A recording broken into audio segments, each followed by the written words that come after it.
travers le monde, 50 milliards de caméras nous observent.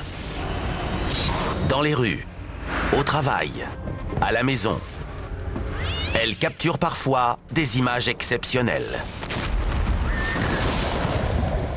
C'est à se demander ce qui se passe. Vous avez vu ça? Des experts analysent ces événements inhabituels. Quelle explosion! Ça n'a aucun sens. Il doit forcément y avoir une explication.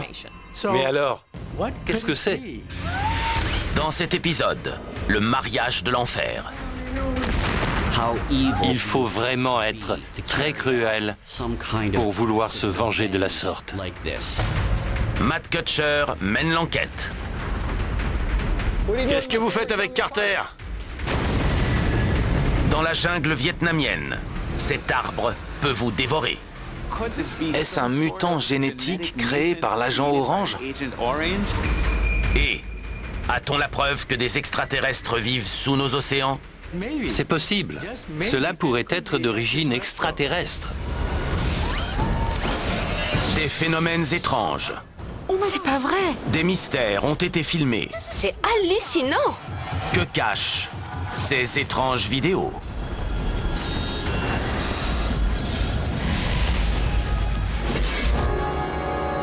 Nous sommes à la Mecque, dans le royaume d'Arabie Saoudite. En mars 2019, un téléphone filme une luxueuse cérémonie de mariage traditionnelle. Un homme est en train de faire un discours. Les gens sont assis autour de lui. Juste derrière lui, on voit un homme se baisser. Soudain, Quelque chose a pris feu. On voit comme un flash, suivi d'une explosion. Le truc prend feu d'un seul coup. Une grosse boule de feu envahit cette zone. Le caméraman panique. C'est le chaos. plusieurs invités sont blessés. L'un d'eux, gravement brûlé, est emmené d'urgence à l'hôpital. Qu'est-ce qui a causé cette explosion? Qui fait exploser une bombe dans un mariage? Qui voudrait gâcher un si beau jour?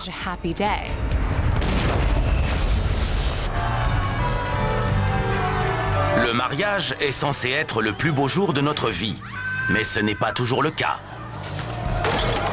Environ 115 000 mariages sont célébrés chaque jour dans le monde, mais 20% sont annulés avant le jour J.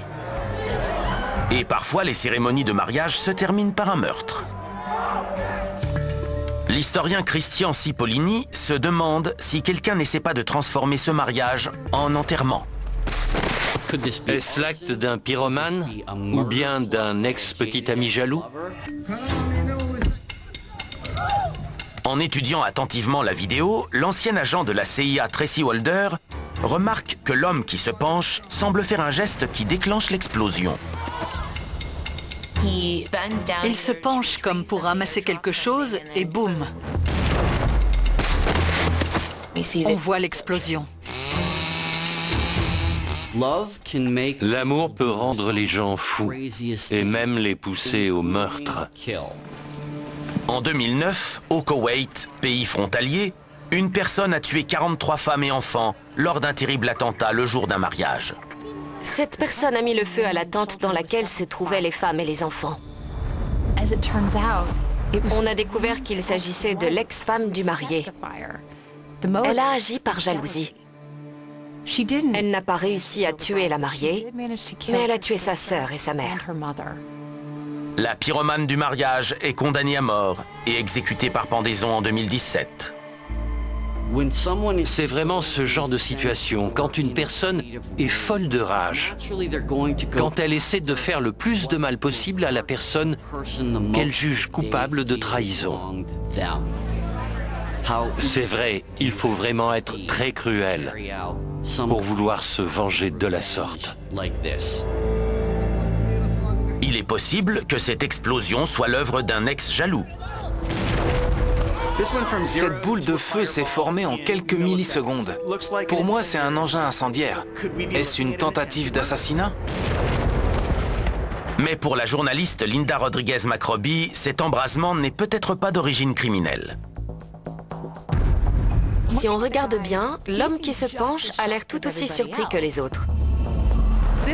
C'est peut-être simplement un horrible accident. L'ancien agent du FBI Rhonda Glover zoome sur l'homme le plus proche du lieu de l'explosion.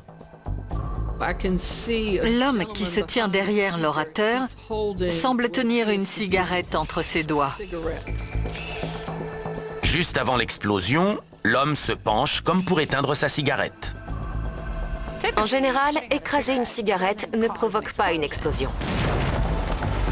Qu'est-ce qui peut bien être inflammable au point d'entraîner une réaction aussi immédiate?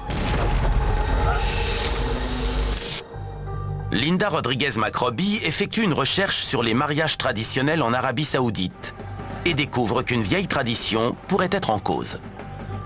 Il existe une tradition qui consiste à placer de la poudre dans le canon d'un fusil, de tirer vers le sol et de sauter par-dessus l'explosion qui en résulte. On appelle ça le tachir. C'est une danse pour le moins explosive. Il est donc possible que de la poudre à canon se trouve à proximité, et c'est extrêmement inflammable. Si quelqu'un, par exemple, écrase sa cigarette dedans, en pensant que c'est un cendrier,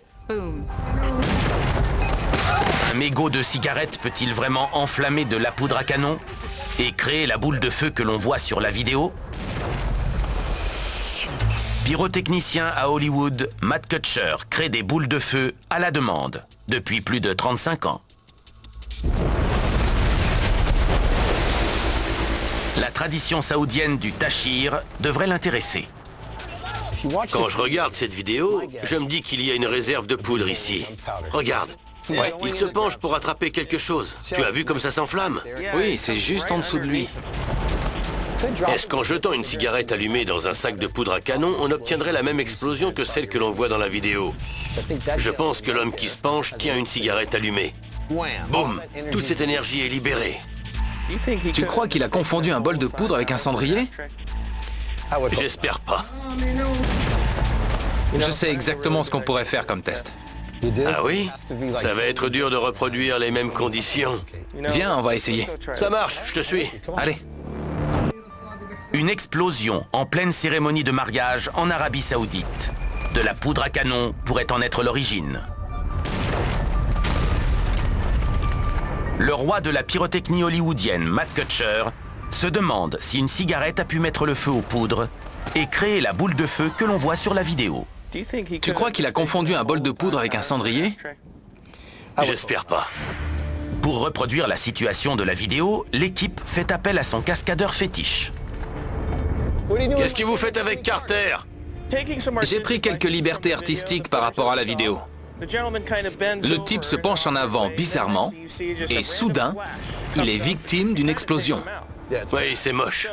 Ce dispositif va faire tomber le mannequin en avant. La cigarette sera notre déclencheur. J'adore. Simple et efficace. On va voir si ça ressemble à la vidéo. Par mesure de sécurité, Carter et le dispositif doivent pouvoir être contrôlés à distance. Super. Ne faites pas cela chez vous. Voilà, à peu près ici. Matt sort sa poudre à canon. C'est la plus ancienne forme d'explosif chimique connue.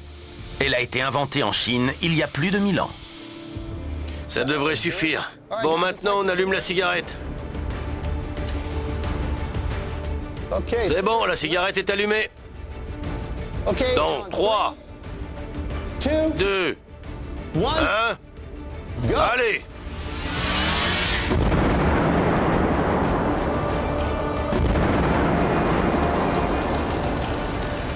Ça a bien fonctionné. Ça ressemblait bien à la vidéo, non? Carrément.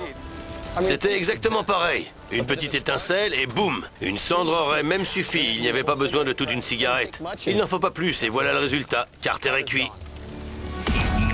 Cette expérience prouve à quel point la poudre à canon est dangereuse.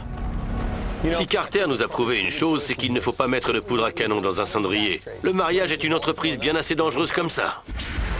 Le triste sort de Carter confirme les soupçons de nos enquêteurs. La poudre et les mariages ne font pas bon ménage. Ces gens ont eu de la chance de survivre.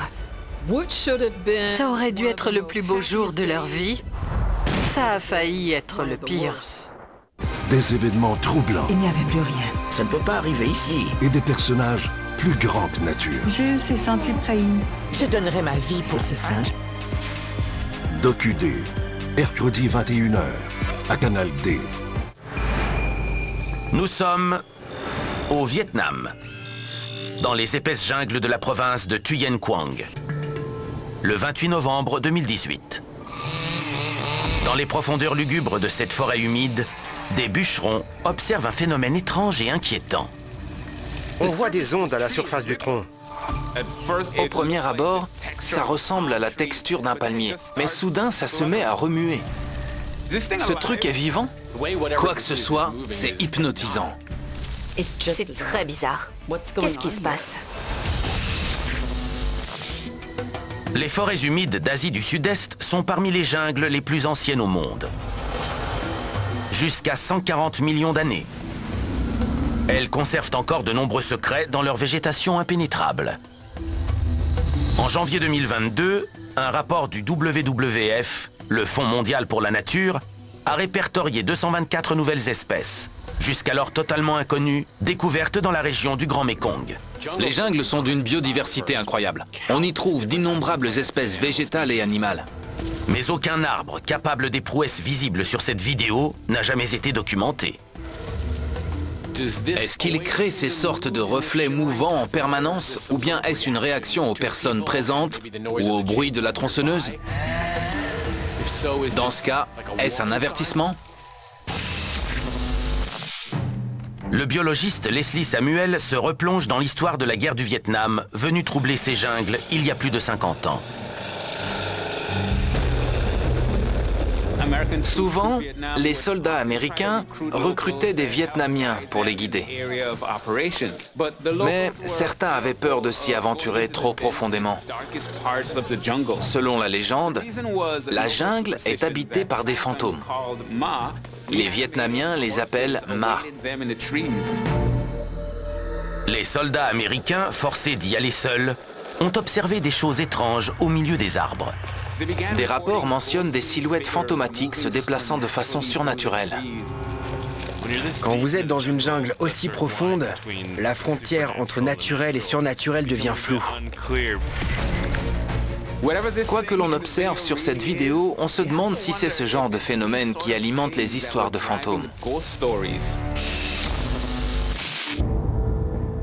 Le zoologiste Roland Case se demande si cet arbre frémissant n'est pas une mutation causée par la tentative des Américains de raser cet enfer vert. L'agent orange est un herbicide. C'est un poison chimique conçu pour anéantir la végétation. Et l'armée américaine en a répandu au Vietnam sur d'immenses zones pour raser la jungle. Pour priver les Viet Cong de leur couverture végétale, les États-Unis et leurs alliés de la République du Vietnam ont répandu plus de 90 millions de litres d'herbicides militaires sur le pays. Principalement le tristement célèbre agent orange, mais aussi les agents blancs, bleus, roses, verts et violets. Au total, près de 20% du Sud-Vietnam, soit 22 000 km², ont été recouverts de poisons chimiques. Les autorités américaines affirment qu'il n'y a aucun danger pour les humains, les animaux et la végétation. Ce poison est spécifiquement conçu pour attaquer les plantes. Comme vous l'imaginez, les arbres et les forêts ont été très endommagés. Mais ces herbicides n'ont pas eu d'effet délétère que sur la végétation. L'utilisation de l'agent orange a entraîné la présence de dioxines dans l'environnement. Et la population a souffert de toute une litanie d'effets secondaires extrêmement fâcheux. La Croix-Rouge estime que près d'1 million de personnes sont nées avec de graves pathologies, comme le spina bifida, la paralysie cérébrale, des déficiences intellectuelles ou physiques, des malformations. Encore aujourd'hui, les effets mutagènes de l'agent orange ne sont pas entièrement connus. Cet arbre étrange est-il né de la présence de dioxines dans l'environnement laissées par l'agent orange? Est-ce que ça pourrait être un arbre mutant? Dans la jungle vietnamienne, un arbre semble frémir et se mouvoir à l'approche du son de la tronçonneuse. On dirait vraiment une sorte de mutation génétique. Le biologiste Steve Podvin se demande si cette étrange surface est le résultat d'une adaptation à l'environnement. ou même un super pouvoir arboricole. La première ligne de défense pour la plupart des arbres, c'est leur écorce. Pourrait-il s'agir d'une sorte de mécanisme d'autodéfense? Est-ce le son de la tronçonneuse que l'on entend dans la vidéo qui fait réagir l'arbre ainsi? En visionnant plus attentivement ces images, le biologiste Leslie Samuel remarque un détail important qui suggère que ce n'est pas l'arbre qui frémit. Si on regarde bien la vidéo, on voit que ce n'est pas l'arbre qui bouge. On dirait plutôt des insectes qui sont sur l'arbre. Leslie Samuel zoome sur le tronc et confirme ses soupçons. L'étrange masse ondulante est vivante. Cet arbre est entièrement recouvert d'abeilles. Cette colonie d'abeilles produit une sorte de vague, comme un signal d'agressivité synchronisée. Les abeilles cambrent leur abdomen à 90 degrés et l'agitent de façon synchronisée afin d'effrayer les guêpes et autres prédateurs. Ce phénomène de scintillement est très similaire à ce que l'on peut voir dans un stade, quand une hola fait tout le tour des gradins. À travers ce signal, les abeilles affichent leur puissance de cohésion. Les autres animaux voient cette colonie comme une énorme créature capable de faire d'énormes dégâts. Et ils n'ont pas tort. Ce scintillement est une mise en garde à l'intention des prédateurs qui voudraient attaquer la colonie. Si cette mise en garde ne suffit pas, les abeilles sortiront leur arme secrète. Ce scintillement est un joli tour de passe-passe, mais en cas de véritable danger, elles ont des méthodes bien plus agressives. Si elles sont attaquées par un frelon, par exemple, il est immunisé contre leurs piqûres. Il leur faut donc une autre solution, et c'est une solution incroyable. Elles vont encercler le frelon en formant une boule géante. Des centaines d'abeilles vont s'enchevêtrer les unes sur les autres pour capturer un seul intrus. Elles agitent leurs ailes de manière à créer assez de chaleur et de dioxyde de carbone pour étouffer leur agresseur. Si ce type s'attaque à leur ruche avec sa tronçonneuse, elles ne vont pas se contenter de scintiller. Vous imaginez être enfermé dans une boule d'abeilles géante, avoir 10 couches d'abeilles sur vous et étouffer là-dedans? Quelle mort horrible! Attache ta calotte avec de la broche. On décolle! On l'avait pas vu venir, celle-là. Un bon petit monsieur. Vous êtes en état d'arrestation? Les samedis humour, 20h, à Canal D. Nous sommes en Indonésie, dans la province de Java orientale, sur la plage de Jangkar. Un vacancier éberlué filme un objet long et noir descendant des nuages. On dirait quelque chose qui tombe du ciel.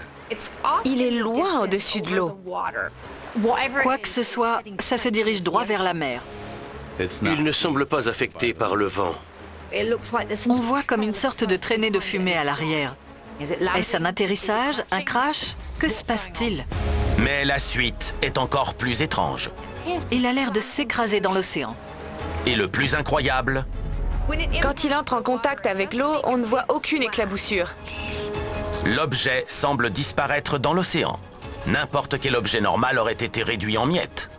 Flotter dans les airs et disparaître dans l'eau. Quel objet est capable de faire cela?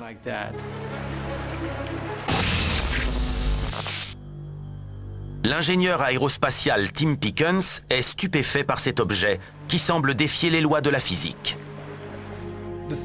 Quand il pénètre dans l'eau, cet objet ne fait aucun remous, pas de vagues. C'est incroyable. Selon les lois de la physique, on devrait avoir d'énormes gerbes d'eau. C'est comme faire un plat à la piscine quand on saute du plongeoir. Un objet qui entre en contact avec l'eau à grande vitesse, comme un avion, se désagrège au moment de l'impact. Selon les lois de la physique, un volume d'eau équivalent au volume de l'objet entrant dans l'eau doit se déplacer instantanément. Ce déplacement rapide crée une force ascendante extrêmement puissante vers l'objet en chute. S'écraser dans l'océan à grande vitesse revient à heurter un sol en béton. Tout ce que nous sommes capables de construire aurait été détruit en tombant de cette altitude dans l'eau, y compris un sous-marin. Ancien analyste d'images pour la police de New York, Connor McCourt étudie la vidéo. Cela ne ressemble à aucun aéronef de sa connaissance. J'ai zoomé sur l'objet dans la vidéo. Il est oblong, rectiligne. Il n'a pas d'hélice, pas d'aile et pas de queue. Je me pose la question. S'est-il écrasé ou bien a-t-il plongé volontairement sous la surface? Cet objet semble être ce qu'un ancien employé du Pentagone appelle un véhicule transmédium. Il aurait la capacité de se déplacer à la fois dans les airs et sous l'eau. Ce qu'aucun appareil connu n'est encore capable de faire. Une fois dans l'eau, ces objets ne sont plus qualifiés d'OVNI. On les appelle des objets submersibles non identifiés, des OSNI. Il y en a toute une flotte. Oh mon Dieu. Les premiers OSNI ont été observés par l'équipage d'un bateau de pêche japonais en 1957 qui a vu 2 objets métalliques traverser le ciel avant de plonger dans l'océan. L'équipage du Kitsukawa Maru a décrit des objets de plus de 10 mètres d'envergure sans aucune aile visible. Ils n'avaient pas de trajectoire bien définie. Ils semblaient tomber rapidement vers l'eau. Et ce n'est pas une simple légende de pêcheurs. Au fil des ans, des militaires ont aperçu plusieurs fois des objets qui semblaient plonger dans l'océan. Des pilotes ont confirmé que oui, ces appareils allaient sous l'eau. Ce qu'ils ont vu reste un mystère encore aujourd'hui. Tim Pickens découvre un rapport suggérant que l'équipage d'un sous-marin nucléaire de la marine américaine aurait détecté un objet submersible non identifié se déplaçant d'une façon dépassant les limites actuelles de la technologie humaine. L'objet se déplaçait à très grande vitesse. Les opérateurs du sonar ont affirmé que sa vitesse sous l'eau a été mesurée à plusieurs centaines de nœuds. 100 nœuds correspondent à 185 km/h. Le sous-marin le plus rapide de la planète a une vitesse de pointe de 45 nœuds, soit 83 km/h. C'est bien plus lent que l'anomalie ultra-rapide détectée par le sonar. C'est incroyable. Rien de ce que nous connaissons ne peut se déplacer aussi vite sous l'eau.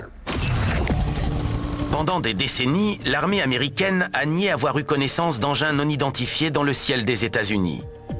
Mais plus maintenant. Là, ce n'est plus une affaire d'opinion.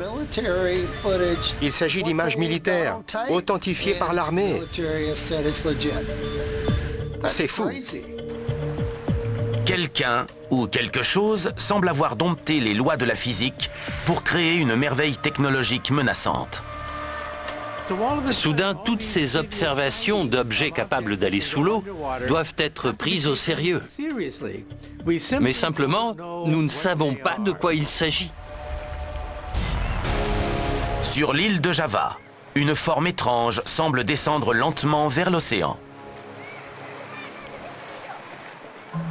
Le physicien Michio Kaku se demande quel genre de matériau pourrait protéger un objet d'un impact à grande vitesse avec la surface de l'eau.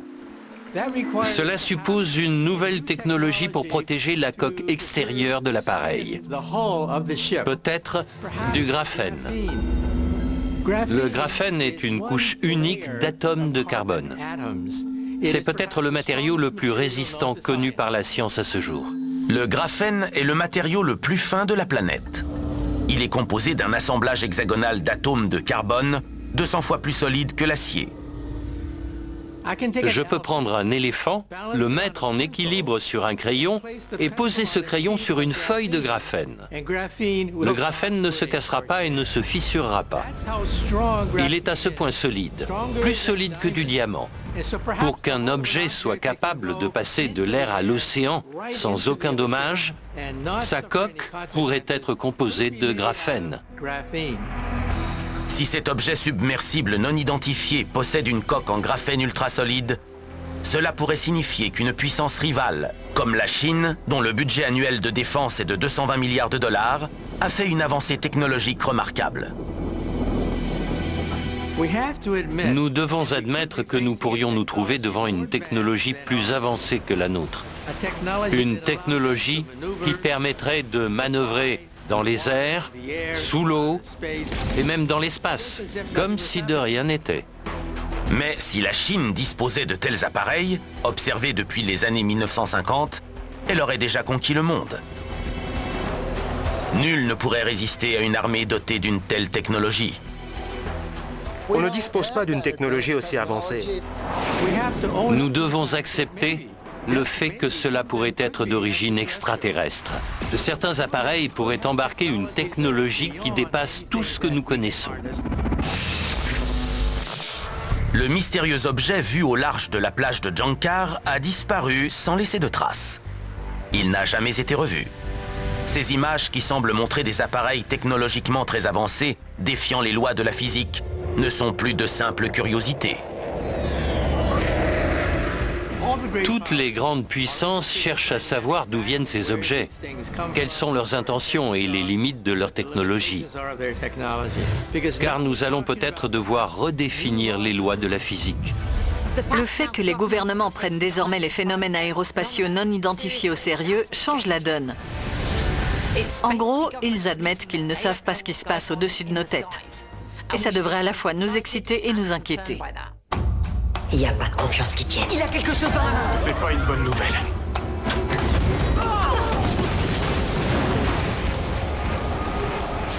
NCIS Hawaii, vendredi 22h, à Canal D. Nous sommes à Rybnik, en Pologne. Le 19 décembre 2011. Un homme filme un objet imposant qui traverse le ciel, laissant derrière lui une traînée de fumée. C'est comme si les 4 cavaliers de l'Apocalypse traversaient le ciel.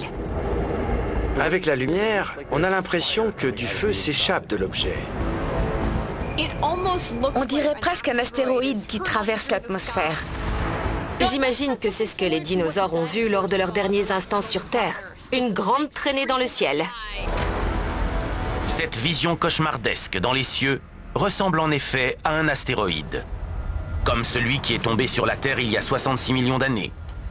Il a formé le cratère de Chicxulub d'un diamètre de 180 km et a entraîné l'extinction Crétacé-Paléogène et la disparition des dinosaures. Mais ce jour-là, aucun objet céleste n'a été détecté entrant dans l'atmosphère. Est-ce un phénomène naturel ou bien est-ce quelque chose créé par une source que l'on ne voit pas dans la vidéo? La journaliste scientifique Amy Shira Teitel craint que cette traînée terrifiante ne soit porteuse de mort. C'est une énorme traînée, parfaitement rectiligne, comme on s'attendrait à en voir derrière un missile. On se dit qu'il y a probablement un objet à l'avant de cette traînée. En zoomant, on peut voir une lumière clignotante à l'avant, là où se trouverait la fusée ou le missile. Il s'agit de la Pologne, qui n'est pas très loin de la Russie. Est-ce que cela serait un exercice militaire russe? Une traînée de fumée terrifiante déchire le ciel de Pologne. Nos experts craignent qu'il s'agisse d'un missile. Quelqu'un a peut-être filmé un essai militaire secret. La Russie a menacé les pays de l'OTAN d'attaques nucléaires s'ils accentuaient leur soutien à l'Ukraine. Un missile testé en 2011 pourrait semer la destruction en Occident. Le missile Bulava a terminé ses essais à Noël 2011, une semaine ou deux après que ces images ont été filmées. Joyeux Noël, le monde!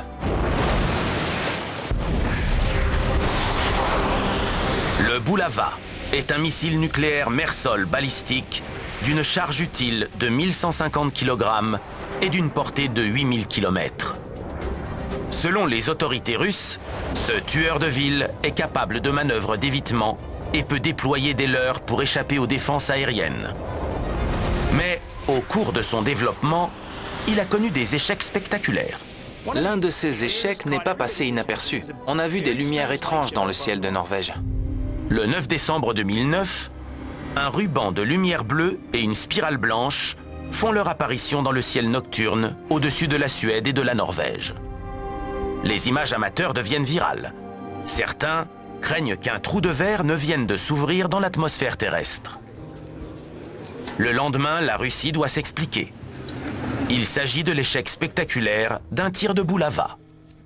Toutes ces erreurs et ces défaillances sont très gênantes pour les Russes.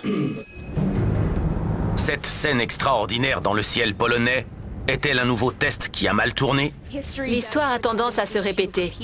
La Russie a connu beaucoup de déboires avec ses programmes de développement de missiles précédents. En étudiant les images, la journaliste scientifique se demande si la lumière clignotante n'est pas un reflet dans l'objectif de la caméra. Ce phénomène terrifiant pourrait alors être annonceur d'une catastrophe naturelle. L'une des explications possibles est qu'il s'agisse d'un type de nuage assez rare appelé entonnoir nuageux. Un entonnoir nuageux est un tourbillon d'air chargé de gouttelettes d'eau qui prend une forme caractéristique. Quand vous avez deux masses d'air superposées qui se déplacent dans des directions opposées, cela peut créer un mouvement de rotation entre les deux. C'est peut-être ce que l'on voit ici. Le plus souvent, les entonnoirs nuageux sont verticaux, mais ils peuvent aussi se former horizontalement. Si le phénomène se poursuit et qu'il a assez d'énergie, il peut atteindre le sol. Et quand un entonnoir nuageux atteint le sol, c'est là qu'il devient une tornade. Quand on pense aux tornades, on pense surtout au Midwest américain, car c'est vraiment l'épicentre mondial des tornades. Mais d'autres endroits peuvent avoir des tornades, et ce, assez régulièrement. La région de Pologne, dans laquelle ces images ont été filmées, a déjà été touchée par des tornades meurtrières. En 2008, le pays est secoué par la tempête du siècle.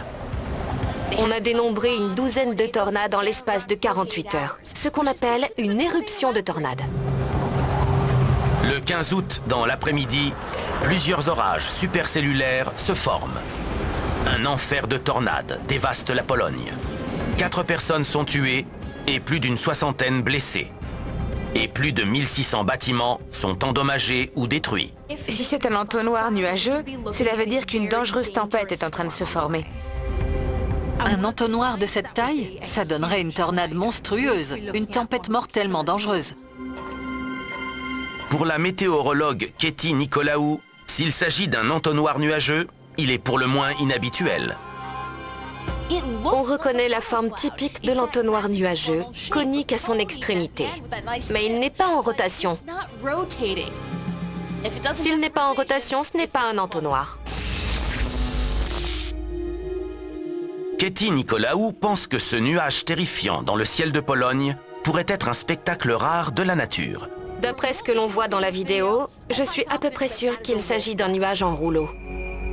Les nuages en rouleau sont incroyables. On dirait des cigares volants.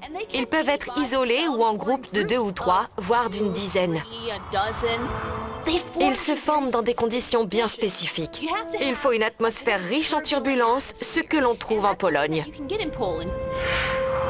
Les nuages en rouleau s'observent le plus souvent à l'avant d'un orage. Ce phénomène remarquable se produit lorsque l'air descendant, refroidi par la pluie à l'avant de l'orage, passe sous une couche d'air chaud et humide, la faisant remonter. Cet air chaud et humide se refroidit et l'eau qu'il contient se condense pour former un nuage. Le vent roule ensuite ce nuage pour lui donner sa forme tubulaire. La présence de flammes est une illusion créée par la lumière. Les gouttes d'eau reflètent les rayons du soleil pour créer ces effets de lumière qu'on croirait peints. Dans les bonnes conditions, ils peuvent persister plusieurs minutes, parfois des heures. L'homme qui a filmé ces images en Pologne a capturé un phénomène météorologique véritablement magique. Vous voyez, ça vaut le coup d'avoir la tête dans les nuages. On peut voir ces phénomènes incroyables dans l'atmosphère. Alors que si on a le nez sur son téléphone, on rate tout. Gardez votre téléphone à la main, mais les yeux levés vers le ciel. Souris stupide, c'est fini les jeux d'enfants. Je viens finir ce que j'avais commencé, enfin. À nous deux, espèce d'enfoirés. Vous êtes complètement dingue. Il est un putain de monstre. Salopard de meurtrier, tu le sais. Pauvre crétin. C'est moi le pauvre crétin. Dude, je dirais qu'il y a un problème. Bordel de merde. Si l'un de vous a quoi que ce soit d'autre à ajouter, qu'il le fasse vite ou la ferme. En fait, disons que... Ouais. Votre cinéma, dès le 10 avril 22h, à Canal D. Nous sommes à Crestwood, dans l'Illinois, juste à côté de Chicago. En octobre 2021. La police dépose un véhicule de patrouille dans un garage de la ville, en signalant un problème plutôt étrange. Un truc comme ça, ça va donner du fil à retordre à votre mécanicien. Voyons ce qui ne va pas. Dès qu'il met le contact, les essuie-glaces se mettent en route. Bon, ils sont éteints. Les phares s'allument. Les phares sont allumés. C'est le verrouillage centralisé le plus étrange. Les portières n'arrêtent pas de se verrouiller, de se déverrouiller encore et encore. Tac, tac, tac, tac. On dirait que la voiture fait une crise de panique. Le véhicule est connecté à une source d'énergie, mais personne ne touche à aucune des commandes. Ce qui est fou, c'est que tout a l'air de s'activer tout seul. Le véhicule semble en effet possédé. Soit cette voiture est possédée, soit elle a besoin d'une sérieuse révision. Une voiture possédée? D'accord, ça me rappelle un film. Une voiture de patrouille est envoyée au garage. Elle pourrait être possédée. Deborah Hyde a étudié de nombreuses histoires d'objets possédés. Il s'agit souvent de petits objets personnels, comme des poupées. Mais les Américains aiment les voitures. Certains estiment que cet attachement est capable de créer un lien vers l'au-delà.